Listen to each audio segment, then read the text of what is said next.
What is in your pandemic playlist? In other words, if you were stranded on a desert island, or if you were locked in a bunker somewhere, or if there was a worldwide pandemic going on and you could only take a few pieces of entertainment with you to keep you occupied and maybe to engage your mind a little bit, what would be the things on your list? What kind of books would you be reading? What kind of movies or TV shows would you be watching? What kind of music would you be listening to? And this particular series allows us to explore some of those things. What are some shows, some stories, some books, some magazines, some musical songs that engage us, that aren't necessarily overtly Christian, but necessarily make contact points for us, how the arts can engage us in ways that make us think about things more deeply. Today, I would like to recommend for you the movie Oppenheimer. Now, this is one of those rare occasions where I am recommending something that is new. It is currently in the movie theaters. And the reason I'm going to recommend it for your pandemic playlist is because it has some qualities that I think are going to be timeless. I don't think they're just for our day and age. Now, this is something that I have just seen relatively recently, which is why I'm going to talk about it right now, while it is still fresh on my mind. And if you didn't know, Oppenheimer is Christopher Nolan's newest movie. Christopher Nolan is a director who has made many a memorable movie. He made Inception, he made Dunkirk, he made Memento. He's known, I think, a little bit more for his technical commitments to detail. But sometimes when he makes movies like Interstellar, or one might even argue the Batman trilogy that he made, they tend to not be overly emotional movies or connected to the emotions of their characters as much as they are to the technical achievement of the movie-making process themselves. And this has been true most recently for Nolan because he has been shooting on 65 millimeter IMAX footage. And that is the draw for Oppenheimer as well.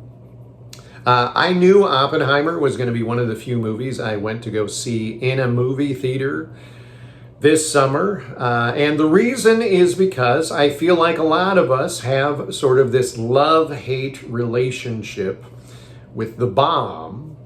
In one sense, being in World War II or having come through World War II, we recognize that having an atomic weapon ended the war a little bit more directly, as opposed to it sort of dragging itself out for longer, and it's specifically having a lot of infantrymen lose their lives.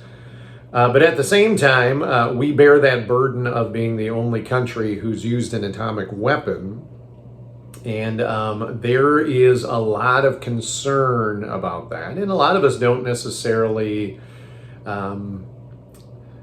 we have a hard time reconciling that. So what's interesting is this movie is appropriately named. It's named Oppenheimer, not the Manhattan Project, not Fat Man and Little Boy. This is not about the bomb itself, but about the man who was responsible for bringing this atomic device to fruition. So it is, in a very real sense, a biopic about J. Robert Oppenheimer. Now, what I realized watching the movie is that apparently I didn't know a ton about J. Robert Oppenheimer. Maybe you don't either. His name is certainly in the annals of history. But this was a fascinating story about what he was doing before the war, what he did during wartime, and all of sort of the controversies that followed him after the war. Christopher Nolan has a tendency to not tell stories linearly, and that's true in Oppenheimer as well. A lot of flash forwards and a lot of flash backwards. It is a beautiful looking film. There are moments of black and white and moments of color. And because it is on this 65 millimeter IMAX film, it just has this grandiose scope to it. My understanding is this is the longest movie shot in and for IMAX in the history of IMAX. So it clocks in at 3 hours, but it moves very, very quickly. What I learned through this viewing was that Oppenheimer was a morally flawed human being. And this was a good reminder that, as in all history, the way we learn it is overly simplistic. It's always more complicated than we know. And of course, motion pictures made about historical events and historical people often also simplifies things. So I left the movie thinking I would like to go read more about this man's life and about that period of time because it was a very precarious period. And while there were lots of ethical questions going into the making of the bomb, there are even more ethical questions coming out now that the bomb has been used and that lots and lots and lots of nations have some kind of atomic or nuclear weapons. What was interesting about this film to me is that it told a lot about scientists and their community and the things that they're interested in. Oppenheimer was a theoretical physicist, and that was not something that was popular in the United States during that time period. So he had to go out of country to study under other people and to learn from other people. And he really believed that if you used a weapon of mass destruction and the world saw its use, that it would be a deterrent to future usages of that weapon, but even more a deterrent to war altogether. And what we, of course, have found out is that is not the case. As a matter of fact, he sort of opened Pandora's box, and I was given the impression he has a lot of regrets about what happened. And that's just a very interesting thing to struggle with, especially one of the main reasons I'm recommending this is because we are in the throes of this conversation about AI. And again, once you open that door, it may seem like it can serve a good purpose, and then the unknown consequences afterwards could lead to some very significant regrets. Man, I feel like I can't talk today. So my point being, it's good to watch a period of history when this sort of thing happened and to grapple with your own thoughts and your own feelings about it.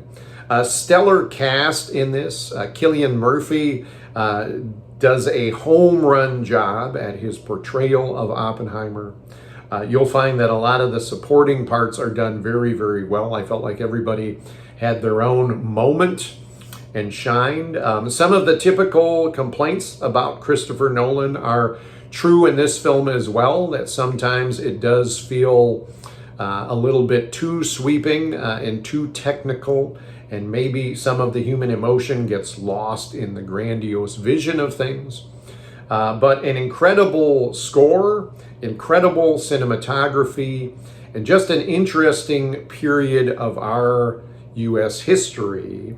And some of the creative choices that they make in this movie, excuse me, how to portray the use of the bomb and people's concerns about the bomb are just done very, very well. Now, it is an adult movie, so it's not for everybody, it's not for families.